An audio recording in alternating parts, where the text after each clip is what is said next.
Boreas. He's the blade I always want the most when I speedrun the game, so that must mean that he's really good, right? Well, not quite.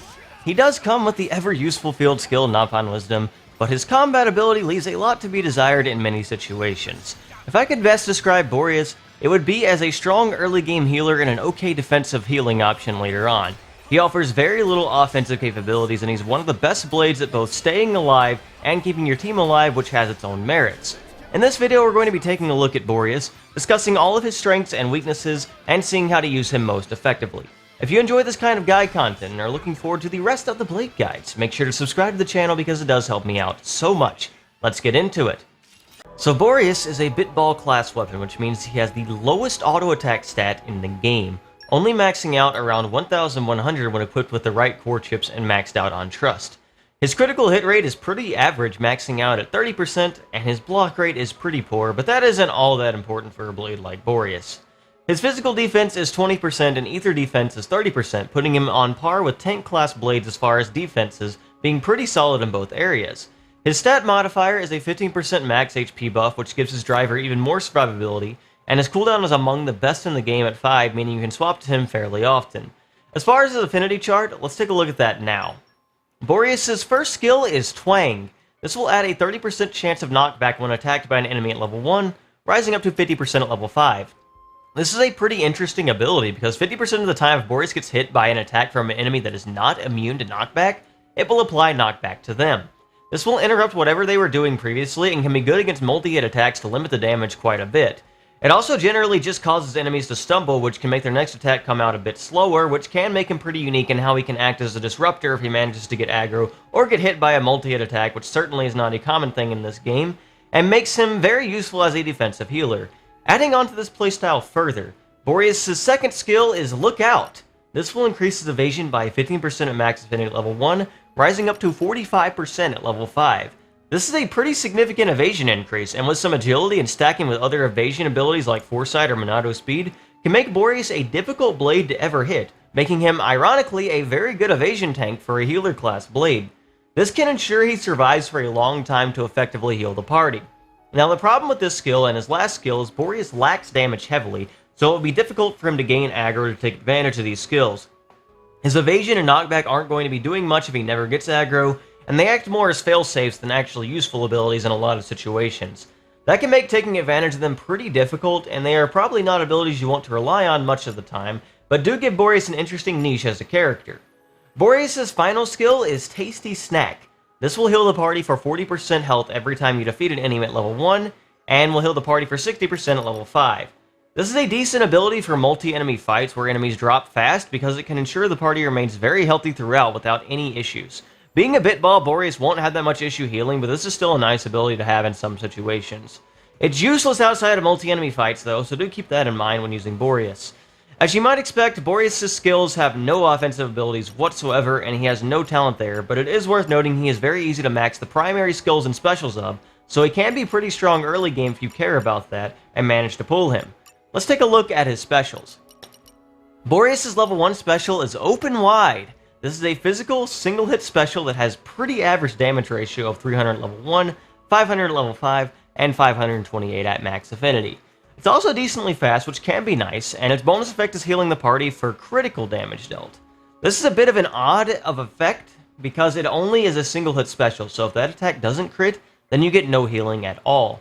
Considering you get no critical modifier on the special and Boreas doesn't have a super amazing critical hit rate, you likely won't get much benefit out of this bonus effect, and it definitely isn't a special to rely on as far as healing. Its only real purpose is just setting up a quick wind combo. For anything else, you should probably stick with his other specials. Boreas' level 2 special is Snack on This. This special is a bit better as far as healing bonus effects, just restoring flat damage dealt to Boreas, which can be useful if you have enough damage on Boreas to get that full heal. It isn't amazing since it isn't party-wide, so it isn't a great and reliable option there, sadly. It does have 5 hits, and it is ether-based, and it's also pretty fast, so if you can somehow get Boreas enough damage, it can be an okay option for chain attack power, but that isn't all that reliable with Boreas. The damage ratio is pretty below average at 400 at level 1, 560 at level 5, and 580 at max affinity. All in all, it's an okay special as a healing option, but it doesn't have a ton of amazing uses outside of that. Boreas' level 3 special is Gobble 'em Up. This special is a 6-hit ether-based special, and unlike his first two specials, this one has a pretty big area of effect radius that can easily allow it to hit multiple enemies, which works very well with his skill that restores health on enemy kill. It has a 25% critical modifier and an average damage ratio of 550 at level 1, 710 at level 5, and 748 at max affinity. It also has the bonus effect of giving a pretty big heal on hit to the entire party, making it by far his best special for healing, and likely the main one you'd want to use because of that, especially if the party is in a tight spot. There isn't all that much reason to use level 1 and 2 over this, since Bitballs have such low cooldowns anyway, so level 3 is pretty easy to get. Boreas' level 4 special is Gobble Gobble. This special fortunately also heals the entire party, the same as level 3, which makes it a pretty good special to use when you're in a very bad spot and need to immune an attack and get a full heal on top of that, making the special a pretty useful level 4 as a defensive option. Its offensive prowess is a 1000 damage ratio, which is about average, along with a 20% critical hit mod, which is decent for getting some extra damage. You can also set up fusion combos better as you can with all level 4s. Boreas isn't really about damage, but he can be a functional blade to control if your goal is to just survive and you don't mind long, drawn-out fights, because that's what his skills and specials really lean towards, and his singular aux core slot, meaning doing any kind of significant damage with him, is even harder. For setup, I am running the Moon Matter core chip for the crit rate more than anything else. Boreas doesn't really need aggro reduction from the Tachyon chip, as he already has a hard time getting aggro, and even if he does get it, he functions well with it because of his skills and can be more of a tank for the team. I try to play him like this somewhat myself. For his singular aux core slot, I am just using Affinity Max Attack just to try to give him the smallest amount of damage boost so he isn't completely useless in combat. He has no additives or any damage increases, so every little bit helps here. For accessories, Noise Dampener is a good option for increasing art damage, since Bitballs do have some nice arts like Pulverizing Dunk with Zeke, and this can also give Boreas a bit of a damage boost to try to gain aggro and use his evasion and defensive prowess. Divine Van Braces try to accomplish the same thing here by giving him another 75% damage increase. I think in this case, because Boreas has such low total damage and not an amazing crit rate, it ends up being more useful than the Crimson Headband just because you have such low additive damage, so the critical damage from the Crimson Headband isn't really multiplying with much, and you don't have really a great critical hit rate anyway. The final accessory is Dauntless Boots to boost agility, so Boreas can function as an evasive machine once he gets to max affinity. I even have an agility boosting common blade equipped to him with it to help with that, to get up to 469 agility on Zeke. For pouch items, art recharge is always the best thing you can use for Bitballs, so that's what I'm using here. Still the best overall effect, and still worth your time on practically every blade. With all that done, let's take a look at how to use Boreas practically. So first things first, Boreas can work pretty well with blades like Shulk and Mithr to increase evasion of the entire party and himself even further, and if he manages to get aggro with something like Shulk or Mithr at max affinity while he's also at max affinity, he can be very difficult to hit if you just have just a tiniest bit of agility on him. Dagas can help try to boost the entire party's damage further, which can also be additionally beneficial to Boreas if you try to keep aggro on him. You can see right now with only like 469 agility, the Tyranitar's having a really hard time hitting me here, which is pretty useful for me. And you also have Monado Vision if you team up with Shulk, just in case there's something that would be dangerous otherwise. I don't really recommend using Boreas for blade combo damage or anything like that. I'd recommend leaving that to your teammates depending on who you're using. Shulk's a good damage blade in a case like this, for instance, and that's going to allow me to get a decent amount of damage while I can just save Boreas level 4 for moments like this where I need to stop dangerous status effects like Doom from affecting my party. So that is another additional benefit of Boreas here. You can focus on your party trying to carry the blade combo damage instead of yourself. For other dangerous attacks like Ultimate Annihilation Player, you can try to chance it by dodging it yourself, or you can try to time blade combos or a level 4 special to dodge them, like I'm doing here. And overall, Boreas isn't really about the damage himself, as you can see. It's hard to keep aggro on Boreas even when I'm trying to pump out a decent amount of damage, Pulverizing Dunk being the really low cooldown art that it is, that you can pretty much infinitely cancel into itself, even if you don't get the, for the damage purposes of it, you can cancel it into itself, but you don't get the instant cooldown on it sometimes. But even then, you can see with the heal party on attack, shell shot, Pulverizing Dunk, everything like that, you can really kind of destroy him in a lot of situations. It's just a much slower process of destroying enemies here. Boreas is just a much more defensive blade in general. Even on a single hit level 1 special here, you're probably not going to be damage capping that much in chain attacks. Maybe if I was running some burst symbols, I'd be able to, but otherwise it's just not going to be happening at all. But you can still, once you get an opponent to a decent range, if you got some powerful ally blades with you, they can kind of carry the damage for you, so that's something new that you can do, if you're worried about that at least. So here comes Boreas' 5-hit level 2, nothing special as far as damage, but we're able to kill Tyranitar. It just takes a little while, but we were never really in any danger throughout the entire fight at all. To show off a bit of a more dangerous fight, I'm going to show off the Elma Redux challenge. So, in this challenge, our goal is to try to keep aggro on Boreas and use his evasion ability, and just kind of show that off. I'm definitely not going to show off the full fight, it would take way too long. But if you're looking for a blade that can try to keep your party healthy and just try to push through the challenge, I mean, Boreas can work. He can work, because he's able to evade pretty much every attack, almost, when both him and Shulk are at max affinity. Unfortunately, Elma just lowered Shulk's affinity there, so I lost a bit of my evasion, but even still, we're okay, because we've got a way to heal everyone. We got Shell Shot to heal the party on attack, we've got Boreas level 3 special to heal the party on attack, and everything like that, so we're not in a ton of danger here. You should probably watch your allies' health a bit more than I was. Maybe even put Avant-Garde Medal on them or something so they can try to keep themselves healthy as well if you're just going for safety more than anything. But otherwise, if you're not worried about something like that, or if you want to try to heal with Boreas himself, he's got his level 3 special to heal whenever you need it or something, which is an AoE attack that'll hit all the Elma and Elma ghosts on the field, which can be useful.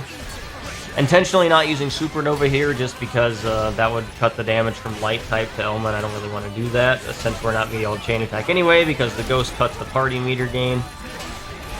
So, as you can see, Boreas, he can be really useful in situations like this. He's got a lot of defense, he's got evasion, he has knockback if they actually manage to get through his evasion, which is really good against Elma because they have so many high-hitting attacks. You can just interrupt them super easily and not even have to worry about much of anything here. So my allies are actually low on health now because Boreas does have a hard time actually keeping aggro and taking advantage of his good defensive ability. I'm able to heal them up with a Shell Shot here and save my level 4 special for another time. And yeah, this is kind of just how the fight goes in general, just something like this. It's a long, drawn-out process, but it's something you can eventually get through, you know. And that's the important thing. As long as you can eventually beat these challenges, if you want to take it slow, that's kind of what Boreas excels at. And once you eventually defeat the Elma Ghost, you can also get healing, but that's not really the most important thing in a long fight like this. I'm not going to show off the full fight because we'd be here all day, so I think I'll just move on to the next section now. So just for the sake of actually completing a fight, I'm going to show off this fight against Malos and Jin here in challenge mode, the serious showdown fight. It's going to be another fight where we're going to rely really heavily on evasion and the ability to have knockback because they have a lot of attacks, they're really dangerous, they can lower affinity, and we need to just take advantage of everything Boreas has to win this. Now, the one thing about this fight is that Monado Armor is really annoying and is just going to cut our damage for a while, making the fight a lot slower. Jin has some annoying things like his taunt as well, along with his launch, which will always affect us. I'm going to speed up the second half of this fight once we get to that point, just because I don't want to be here all day just showing off Boreas, but you can kind of see how useful Boreas can end up being in a lot of situations. He doesn't really have the most damage, but he can be a functional blade for the things he needs to do, which is mostly just keep the party healthy, act as a serviceable, maybe secondary tank in the party if you want to do that. And in long drawn-out fights, he is a decent option to make sure that you really cannot lose if you are playing to the strengths that he has, which is evasion and healing, basically. You're not going to be killing things fast, and it's not always the most fun playstyle, but if you're just trying to win, if you just want to win, Boreas is not a bad blade at all for something like that. So, once Malos doesn't have Monado Armor, the fight gets a little bit easier until Jin decides to be annoying with his taunt. You kind of just want to focus them down one by one, and you know that's always useful. I'm just going to speed the fight up from this point onwards because we don't want to be here all day. But it's going to be more of the same thing. There's a couple annoying things like Jin's Zero Zone, but luckily I'm able to survive this thanks to just my high-powered evasion, and once I'm able to outlast, I'm able to heal everyone again, then we're not really that worried about that much. Polarizing Dunk is trying to provide a bit of damage for this, and as soon as we're almost about to kill Malos, he uses Monado Armor again because he's just that annoying, but, you know, not really a big deal. You can see this fight, it's taking a decent amount of time, but we're slowly whittling away at them, and we're gonna be okay. The taunt comes through once again for Jin, just to waste even more of our time, and then finally we're able to target Malos here and finish him off, which is took a little bit of time, but with him gone, we should be able to finish off Jin pretty easily. He's weak to wind, funnily enough, so maybe Boreas can actually do a little bit of damage here. And we're going to just finish him off with this chain attack here, which is able to do the last little bit of damage we need. And I think that kind of effectively shows off the strengths of Boreas. Defense and healing. That's about all he can really do. No offensive talents whatsoever. And yeah, probably not one of the best blades. He's definitely D tier. He's not really that great, but he has some uses, and he can be a good safety net if that's what you're looking for in a blade. He's also really funny to look at sometimes, especially his idle animation here. So, yeah, that's Boreas. I hope you guys learned something from watching this video. And if you did, please make sure to like, comment, and subscribe, and tell me who you want to see next. We've only got a few more blades left in the traditional gacha system of the game, only about 5, I think, so they'll all be coming fairly soon here before the New Game Plus blades. Then we'll finally be done with this series. So I hope you guys have enjoyed. I hope you guys enjoyed watching this video. And yeah, thank you guys so much for watching, and have a wonderful and blessed day. I'll see you soon.